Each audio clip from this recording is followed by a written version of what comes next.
సంస్కారాన్ని పొంది ఉంటుందో, ఎంత త్యాగబుద్ధిని కలిగి ఉంటుందో, ఎన్ని మంచి లక్షణాలు తనంత తానుగా పొంది ఉంటుందో, కేవలం సప్తధాతువులతో చర్మము, రక్తము, మాంసము, కొవ్వు, అస్థి, శుక్ల, మేధ అనబడేటటువంటి 7 పదార్థములతో చేయబడినటువంటి మాంసపిండాన్ని మాత్రమే తన కడుపులో తయారు చేయడం కాదు, జీవుడు అందులో ప్రవేశించడానికి, గత జన్మలలో చేసుకున్నటువంటి పాపాన్ని పోగొట్టుకోవడానికి, కొత్తగా పుణ్యకర్మ ఆచరించడానికి, లేదా విశేషమైనటువంటి పుణ్యకర్మని ఏ విధమైనటువంటి ప్రతిఫలాపేక్ష లేకుండా శాస్త్రాన్ని ప్రమాణంగా ఆచరించి, అలా ఆచరించినటువంటి కారణం చేత పొందినటువంటి చిత్తశుద్ధి వలన పాత్రతను పొంది, పాత్రత వలన జ్ఞానమును పొంది, జ్ఞానము వలన ఇక మళ్ళీ పుట్టవలసిన అవసరం లేని పునరావృత్తి రహిత శాశ్వత శివ సాయుధ్య స్థితిని ఒక జీవుడు శరీరం ఉంటే తప్ప పొందడం సాధ్యం కాని స్థితిలో అనుగ్రహించిన అది అమ్మ వల్లే.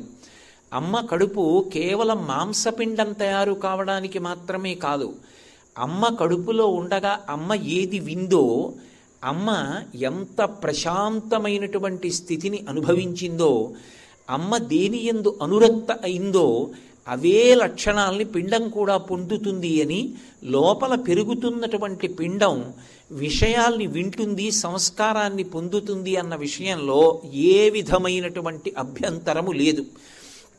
మహాభారతంలో ఉత్తరాగర్భంలో ఉన్నటువంటి అభిమన్యుడు తండ్రి అయినటువంటి అర్జునుడు చెప్తున్నటువంటి పద్మవ్యూహం గురించి విన్నాడు అన్న విషయం పరమసత్యము అనడానికి ఇవాళ వైద్యశాస్త్రం కూడా అంగీకరిస్తుంది.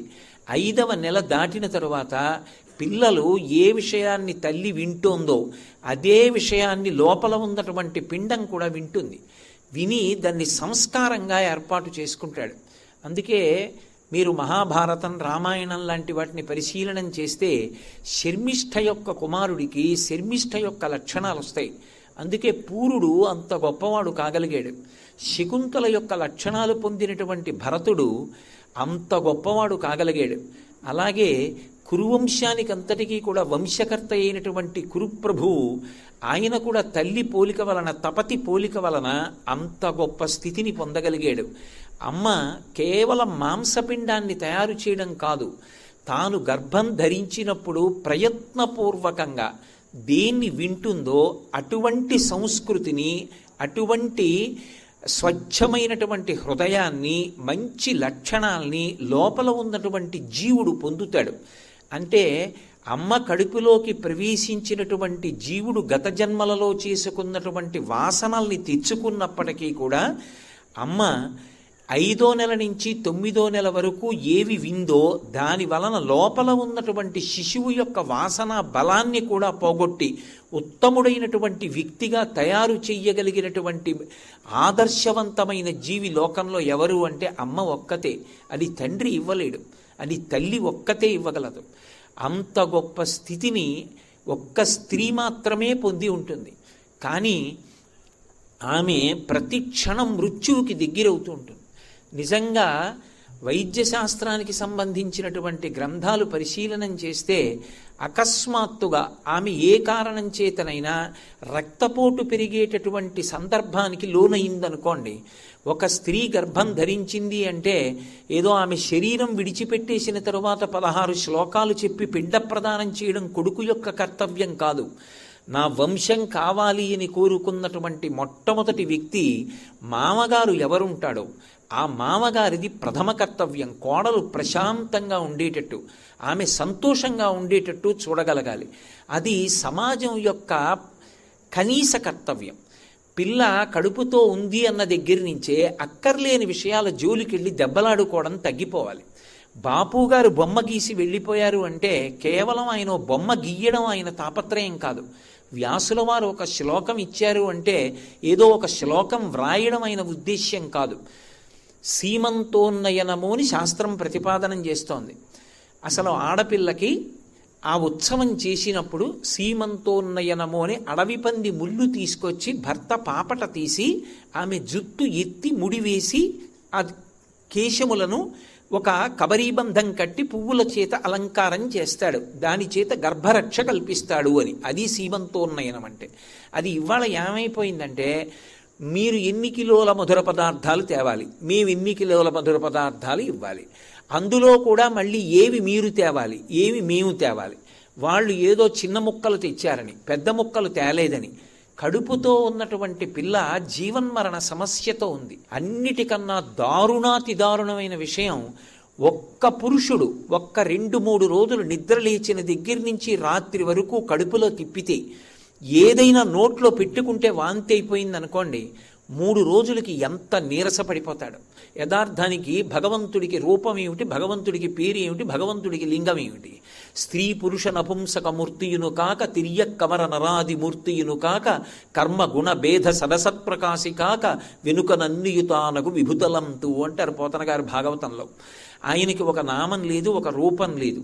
ఆయనని ఏ పేరు పెట్టి మనం పిలిచినా, ఏ పేరు పెట్టి పిలవకపోయినా పలకడానికి ఆయన ఎప్పుడూ సిద్ధంగానే ఉంటాడు.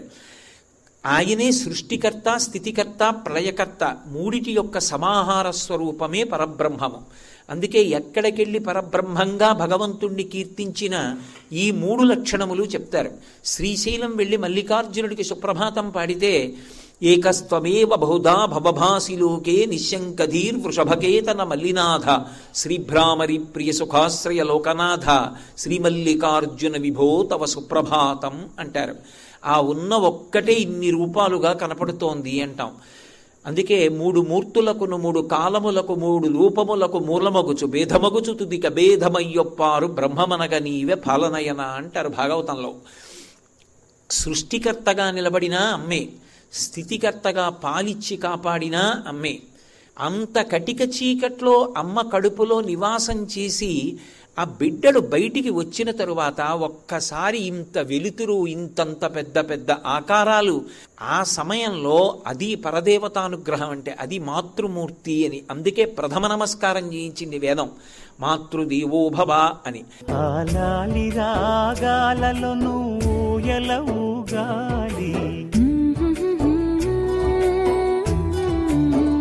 మాసి మాసి కృతం కష్టం వేదనా ప్రసవేషుచ. అమ్మా ఎంత బాధపడ్డావో, ఎంత కష్టపడ్డావో నా కోసం, ఎన్ని చెమట్లు పట్టాయో, ఎన్నిసార్లు తిన్నది కక్కేశావో, ఎన్నిసార్లు తినకూడనిది నా కోసం తిన్నావో, ఎన్ని ఔషధాలు సేవించావో, ఎంత బాధపడ్డావో. అమ్మా ఇంత కష్టపడ్డావు, ఇంత కష్టపడి నన్ను కన్నావు. నేను బయటికి వచ్చాను, వచ్చిన తరువాత నేను నీకు కృతజ్ఞత చెప్పాలా, నువ్వు నాకు కృతజ్ఞత చెప్పాలా? నేను నీకు కృతజ్ఞత చెప్పలేదు, నాకు చెప్పగలిగినంత సంస్కారం కూడా ఏమీ లేదు. నేను క్యారుమని ఏడ్చానంతే. కానీ నువ్వు నన్ను దగ్గరికి తీసుకుని ఒళ్ళంతా ముద్దు పెట్టుకుని నువ్వు పడినటువంటి బడలికనంతటినీ మర్చిపోయావు. అంత ప్రేమతో నన్ను అక్కున చేర్చుకున్నావు. నేనే నీ సర్వస్వం అన్నట్లుగా బ్రతికావు. అంతకుముందు నేనెవరో నీకు తెలియదు, కానీ నన్ను నువ్వు చూసిన దగ్గర నుంచి నేను వినాయిక నీకు ప్రపంచం లేదు. అమ్మా అంత ఔదార్యంతో బ్రతికావే, అటువంటి నీకు నేనేమివ్వగలను? తండ్రి రుణం తీరడానికి సౌత్రామణి అని యాగం చెయ్యొచ్చు. అమ్మ రుణం తీరడానికి లోకంలో అసలు ఏ విధమైనటువంటి యజ్ఞయాగాది క్రతువులు లేవు. అది అలాగే ఉండిపోతుంది అంతే. అమ్మ శరీరం కన్నా కొడుకు భిన్నం కాడు, తండ్రి కన్నా భిన్నం. అమ్మ కడుపులో పెరిగాడు, అమ్మ శరీరంలో అంతర్భాగం. అక్కడ ఒక పిడచ పెట్టి వెళ్ళిపోతే ఆ పిడచకి సంతోషపడిపోయి పుచ్చేసుకుంటుందట అమ్మ. అమ్మ నేను నీకేమి ఇవ్వగలను? మాతృపిండం దదామ్యహం. అమ్మ నీకొక్క పిడచ పెడుతున్నాను, ఇంతకన్నా నీ చేసింది లేదు, నన్ను మన్నించు, నన్ను ఆశీర్వదించు.